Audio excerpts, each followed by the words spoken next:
श्री शिवाय नमस्तुभयम। दोस्तों, जैसा कि आप सभी लोग जानते हैं कि 24 अप्रैल 2026 यानी शुक्रवार को पड़ रही है वैशाख महीने की अष्टमी तिथि। और दोस्तों, यह वह तिथि है जो वैशाख मास में पड़ने वाली सबसे बड़ी तिथि है, क्योंकि यह शुक्रवार के दिन पड़ रही है और इसका बहुत ही बड़ा और विशेष महत्व होता है। पूज्य गुरु जी ने कहा है कि अगर कभी भी मौका लग जाए और वैशाख महीने की कृष्ण पक्ष अष्टमी तिथि शुक्रवार को पड़ जाए तो आप लोगों को 11 चावल के दाने का उपाय तो अवश्य ही करना चाहिए। इन दोनों का संयोग बहुत ही कम आता है। इसी के साथ में गुरु जी ने अपने शिव पुराण कथा में बताया है कि इस दिन आपको 11 चावल दाने का उपाय तो आपको अवश्य ही करना चाहिए, क्योंकि ऐसा दिन पूरे साल में सिर्फ एक ही बार आता है। और दोस्तों, आप सभी लोग जानते हो कि शुक्रवार अष्टमी तिथि का अगर सबसे बड़ा कोई उपाय है तो वह 11 चावल के दाने वाला उपाय है। तो दोस्त, इस शुक्रवार अष्टमी तिथि के दिन आप लोगों को इस 11 चावल दाने वाले उपाय को जरूर करना है। बहुत सारे लोग होंगे जिन लोगों ने इसके बाद क्या करते इस उपाय को ना किया हो, मतलब पूरा साल निकल गया, उन्होंने किसी भी दिन इस 11 चावल के दाने वाले उपाय को ना किया हो। पर दोस्तों, आपके पास एक आखिरी मौका बचा हुआ है जो कि 17 अप्रैल शुक्रवार वैशाख अष्टमी तिथि के दिन है। तो इस दिन आप लोगों को इस वाले उपाय को जरूर कर लेना है, भले ही आप पूरे महीने भर इस उपाय को ना किया हो। और अगर आपने इस वैशाख महीने की अष्टमी तिथि के दिन अगर इस वाले उपाय को कर लिया तो आपको इस उपाय को करने का वो फल मिलेगा जिसकी आपने कभी कल्पना भी नहीं करी होगी।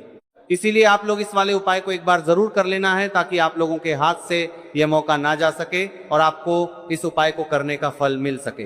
दोस्तों, ये उपाय पंडित जी ने अपनी अभी की ही श्री शिव महापुराण की कथा में बताया है जी। इस उपाय को आज हम आपको बहुत अच्छे से समझाने वाले हैं। इस वीडियो को देखने के बाद इस उपाय को समझने के लिए आपको कोई और वीडियो को देखने की जरूरत नहीं पड़ेगी।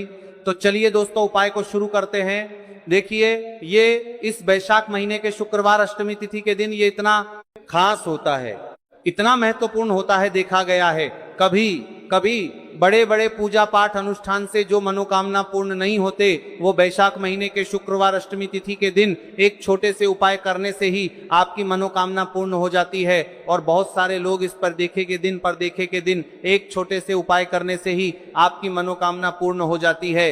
और बहुत सारे लोग इस पर दिखाई गई है उपाय को किया भी है और उनको इस उपाय को करने का फल भी जरूर मिला है। अगर आप लोग भी इस उपाय को करना चाहते हैं तो आप इस उपाय को पहले अच्छे से समझ लेना, सुन लेना, उसके बाद करना। आपको इस उपाय का फल जरूर मिलेगा। और इस उपाय को कर लेने से आपके घर में चाहे किसी भी प्रकार की दुहक और समस्या क्यों ना चल रही हो, आपको उसका कारण भी नहीं पता है कि भाई ये समस्या किसका कारण से चल रही है, उसका भी कुछ कारण हो सकता है, जैसे पितृदोष हो सकता है या किसी भी तरह का मंगल दोष भी हो सकता है। तो इस दिन आप लोगों को ये वाला उपाय कर लेना है। ये एक ऐसा उपाय है जिस उपाय को अगर किसी विशेष दिन पर किया जाए तो भाई उस विशेष दिन का जो है वो तो हमें मिलता ही मिलता है, पर हमने उस दिन पर इस उपाय को किया है तो हमें उससे भी बड़ा फल मिलता है और फल बहुत जल्दी मिलता है, क्योंकि आप इस उपाय को बहुत ही बड़े और विशेष पर कर रहे हो। तो चलिए अब उपाय के बारे में बात करते, लेकिन उससे पहले आप लोगों को यह जानना आवश्यक है कि आखिर ये उपाय किस समय करना है, किसको करना है और कैसे करना है। तो चलिए हम आगे आपको वीडियो में एक एक करके बता देते हैं। लेकिन उससे पहले अगर आप लोग हमारे चैनल पर पहली बार आए या फिर मेरी आवाज आज पहली बार सुन रहे हैं तो हमारे चैनल को सब्सक्राइब जरूर कर लेना और इस वीडियो को करके कमेंट बॉक्स में श्री शिवाय नमस्तुभयम ओम नमः शिवाय जरूर टाइप कर देना। तो दोस्तों, इस 11 चावल के दाने वाले उपाय को हमें इस शुक्रवार करना है, किसको करना है, किस समय करना है और कहां पर करना है, ये सारे सवालों के जवाब आपको इस वीडियो में मिल जाएंगे। और जो ये वीडियो देखेगा भाई उसको 11 चावल के दाने वाला उपाय जरूर करना चाहिए, क्योंकि इस दिन एक चावल के दाने का बहुत ही बड़ा और विशेष महत्व होता है। और जब बात आ जाए 11 चावल के दाने की तो यह सोने पर सुहागा वाली बात हो जाती है और ये एक बहुत ही बड़ा उपाय हो जाता है इस शुक्रवार। तो अब दोस्तों, इस 11 चावल के दाने वाले उपाय को आखिर करना किसको है, सबसे पहले हम लोग वो बात जान लेते हैं। तो देखो, घर की जो बड़ी माताएं बहनें होती हैं, उन माताओं बहनों में से कोई भी एक बड़ी माता बहन इस वाले उपाय कर सकती है। और दोस्तों, अगर आप चाहे तो अपने घर में से सभी सदस्यों को भी इस उपाय को करवा सकते हैं। अगर किसी व्यक्ति की खुद की कोई मनोकामना है, खुद की कोई दुख और परेशानी है जो कि वो अपने लिए ही करना चाहता है, इस वाले उपाय को तो वो खुद अपने लिए भी कर सकता है। बाकी अगर कोई घर में से ऐसा है जो कि अपने पूरे घर परिवार की सुख और शांति के लिए यह वाला उपाय करना चाहता है तो भाई वो भी कर सकता है, उसमें भी कोई दिक्कत वाली नहीं है। कहने का मतलब यह है कि इस उपाय को हर एक सदस्य भी कर सकता है और पूरे घर परिवार के सदस्य के लिए घर की बड़ी माताओं बहनों में से कोई एक माता बहन भी कर सकती है। माताएं बहनें अगर घर में उपस्थित ना हो या वह यह वाला उपाय ना कर पा रही हो तो फिर घर का कोई बड़ा सदस्य भी इस 11 चावल के दाने वाले उपाय को कर सकता है, चाहे फिर वह पुरुष ही क्यों ना हो, उसमें कोई भी दिक्कत वाली बात नहीं है। अब दोस्तों इस 3 बल के दाने वाले उपाय को हमें करना कहां पर है? हमें इसे शिव जी के मंदिर में जाकर करना है। बहुत सारे लोग प्रश्न करते हैं हर एक उपाय को करते समय क्या हम इस उपाय को घर पर कर सकते हैं? तो इस वाले उपाय को आप घर पर नहीं कर सकते हो। इस वाले उपाय को करने के लिए आपको शिव जी के मंदिर ही जाना पड़ेगा। उसके बाद में दोस्तों जो अगला प्रश्न निकल कर आता है वो ये आता है इस उपाय को लेकर कि आखिर इस उपाय को हमें किस समय करना है, सुबह के समय करना है कि शाम के समय करना है? तो देखो इस वाले उपाय को आप लोग सुबह के समय भी कर सकते हो और शाम के समय प्रदोष काल में भी कर सकते हो। अब अगर आप पूछो कि भाई सबसे उत्तम समय कौन सा रहेगा इस 31 चावल के दाने वाले उपाय को करने का, तो हम आपसे बस यही कहेंगे कि इस उपाय को आप सुबह के समय करेंगे तो ज्यादा बेहतर होगा। बाकी अगर प्रदोष काल शाम के समय भी करेंगे तो भी अच्छा होगा, उसमें कोई भी दिक्कत वाली बात नहीं है। तो अब दोस्तों अगली सबसे बड़ी और महत्वपूर्ण बात आती है, वह ये आती है कि सुबह अगर हम उपाय को करेंगे तो हमें कितने बजे से लेकर कितने बजे तक के बीच में करना है, और शाम के समय प्रदोष काल में करेंगे तो हमें कितने बजे से लेकर कितने बजे के बीच में करना है। तो देखो सुबह जितनी जल्दी हो सके आप उपाय को करने की कोशिश करना। बाकी अगर किसी कारणवश लेट भी हो जाओ थी, देर भी हो जाए तो 10 या 11 बजे तक भी आप उपाय कर लेना, पर 12 बजे से ज्यादा देरी ना हो, ठीक है, इस बात का ध्यान रखना। उसके बाद में दोस्तों अगर शाम के समय प्रदोष काल की बात करें, प्रदोष काल का जो समय है होता है वो शाम के 6 बजे से शुरू हो जाता है। मतलब शाम के 6 बजे से लेकर 7 बजे के बीच का जो समय होता है ये समय प्रदोष काल का समय होता है। पर अभी जो मौसम चल रहा है इस मौसम में जो है शाम बहुत देरी से होती है, तो आप इस उपाय को 7 या 8 बजे के बीच में भी कर सकते हो।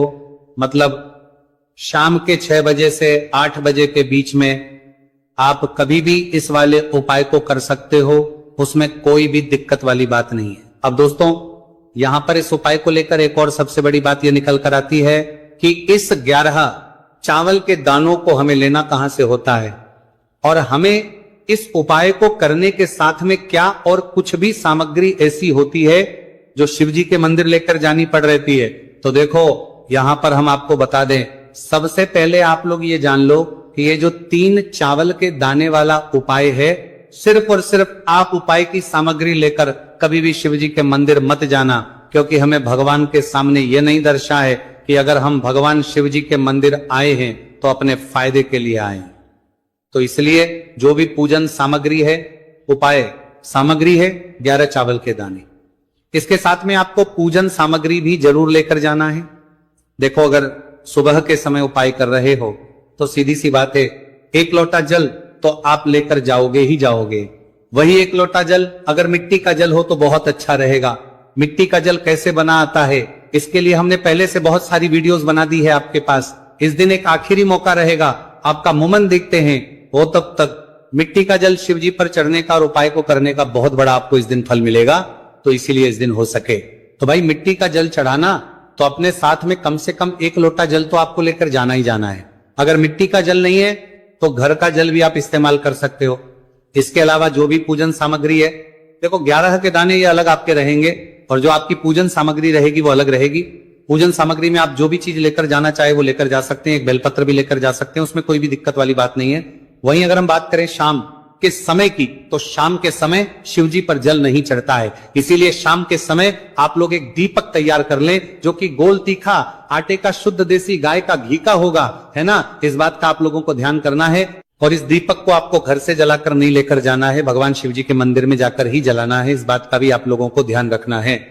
अब दोस्तों यहां पर हमें इस बात को समझना है कि ये 11 चावल के दाने हमें लेना कहां से है। क्या हमें दुकान से लेकर आना है या हमें अपने घर से लेना है या कहां से लेकर आना है और कौन से चावल लेना है, क्योंकि चावल भी बहुत प्रकार के होते हैं।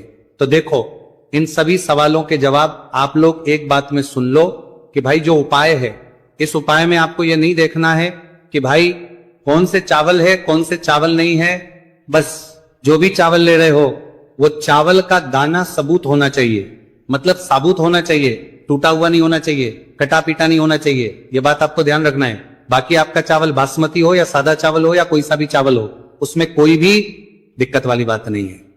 तो सीधी सी बात है कि आपके घर के रसोई घर में जहां पर आप बनाते हो, वहां पर जो भी चावल आपके उपस्थित हो, उन चावलों में से अपनी एक कटोरी भर लेना या एक मुट्ठी चावल अलग से निकाल कर रख लेना, क्योंकि हम 11 चावल ही यहां पर इस उपाय में लेने वाले हैं, तो हमें ये चावल के दाने गिनकर निकालने पड़ेंगे। इस बात का आप लोगों को ध्यान रखना है। तो अपने उस चावल की कटोरी में से या चावल में से 11 ऐसे चावल के दाने आप लोग निकाल लो जो कि टूटे हुए ना हो, कटे पीटे ना हो, कोई दाग ना लगा हुआ हो, है ना, अच्छे साबुत चावल के दाने 31 दाने आप लोग निकाल कर रख लो और इन्हें किसी भी एक कागज की पड़िया में या किसी एक छोटी सी कटोरी में आप लोग रख लो, ताकि ये सुरक्षित रहे, आपके एक भी चावल का दाना इधर उधर ना हो और आपका उपाय भी पूरा अच्छे से हो जाए। तो भाई जैसे ही आपका उपाय की जो सामग्री है 11 चावल के दाने ये तैयार हो जाते हैं, उसके बाद में आपको जो भी अपनी पूजन सामग्री है, सुबह समय कर रहे हो तो एक लोटा जल और एक बेलपत्र या पूजन सामग्री जो लेकर जाना चाहो उसकी भी तैयारी कर लेना, और शाम के समय जा रहे हो तो भाई अपना जो दीपक है उसे तैयार कर लेना, ठीक है। और उपाय को करते समय शुद्धता का विशेष रूप से ध्यान रखना, ठीक है। सुबह सुबह स्नान करने के बाद ही उपाय को करने की आप लोग तैयारी करना। उसके बाद अगर शाम के समय की बात करें तो शाम के समय आपको स्नान करने की जरूरत नहीं है, पर शुद्धता ध्यान रखना है आपको। स्नान तो नहीं करेंगे आप, हाथ मुंह धोकर भी इस वाले उपाय को शाम के समय प्रदोष काल में कर सकते हैं, इसमें कोई दिक्कत वाली बात नहीं है। तो आप अपने उपाय की पूरी सामग्री तैयार करके आपके पास ही में जो आपका शिव मंदिर हो वहां पर पहुंच जाइए। सबसे पहले शिव मंदिर में जाकर आप लोगों को उपाय नहीं करना है, पहले भगवान के दर्शन करना है, भगवान से आशीर्वाद प्राप्त करना है, फिर शिव जी की शिवलिंग के पास में आना है। शिवलिंग के पास में आने के बाद जो पूजन सामग्री लेकर आए हुए हैं, जैसे कि सुबह गए हुए होंगे तो एक लोटा जल और जो भी पूजन सामग्री लेकर आए हैं आप उनसे भगवान शिव जी की पूजन कीजिए। सबसे पहले तो एक लोटा जल ही चढ़ेगा, फिर आपको एक बेलपत्र श्री शिवाय नमस्तु भयम का जाप करते हुए शिवलिंग पर चढ़ा देना है। उसके बाद में आपकी पूजन सामग्री चढ़ेगी।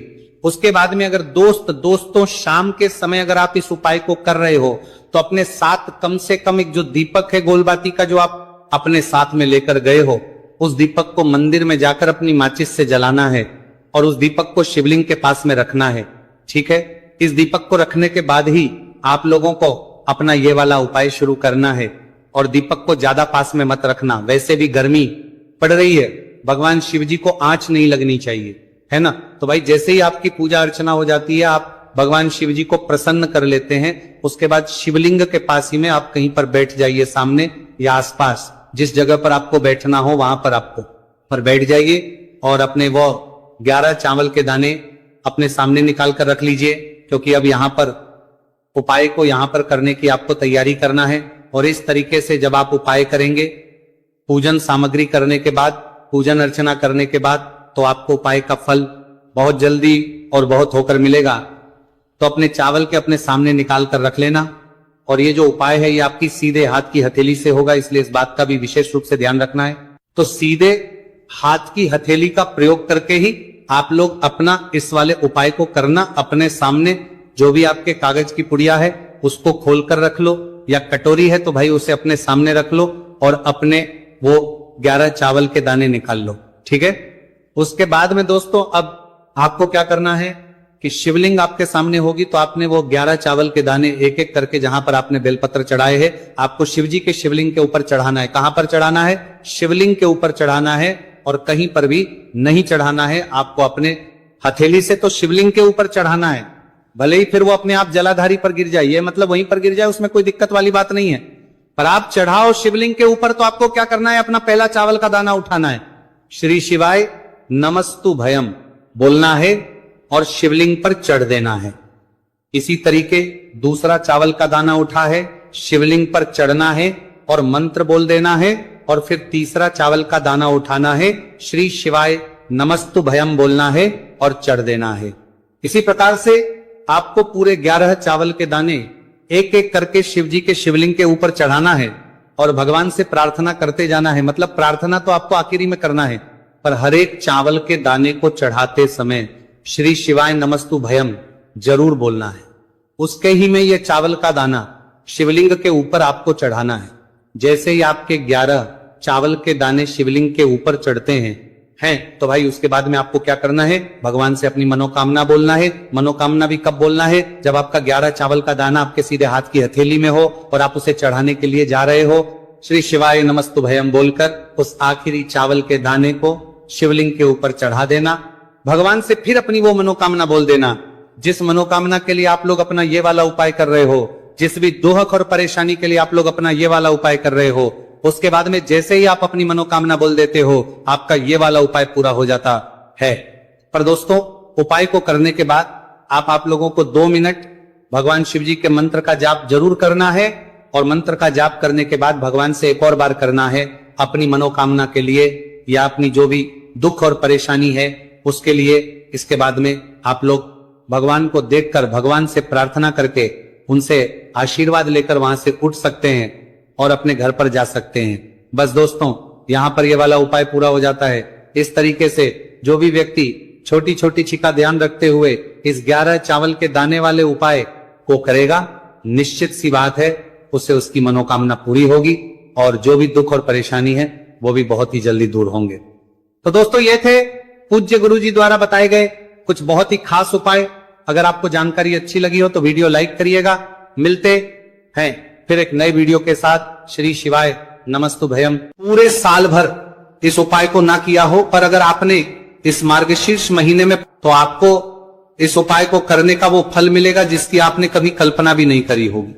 इसीलिए इस हल्दी दीपक वाले उपाय को एक बार जरूर कर लेना ताकि आप लोगों के हाथ से यह मौका ना जा सके और आपको इस उपाय को करने का फल मिल सके। दोस्तों, ये उपाय पंडित जी ने अपनी अभी की ही शिव महापुराण की कथा में बताया है। साल भर इस उपाय को ना किया हो, पर अगर आपने इस मार्गशीर्ष महीने में, तो आपको इस उपाय को करने का वो फल मिलेगा जिसकी आपने कभी कल्पना भी नहीं करी होगी। इसीलिए इस हल्दी दीपक वाले उपाय को एक बार जरूर कर लेना ताकि आप लोगों के हाथ से यह मौका ना जा सके और आपको इस उपाय को करने का फल मिल सके। दोस्तों, ये उपाय पंडित जी ने अपनी अभी की ही शिव महापुराण की कथा में बताया है, जो इस उपाय को आज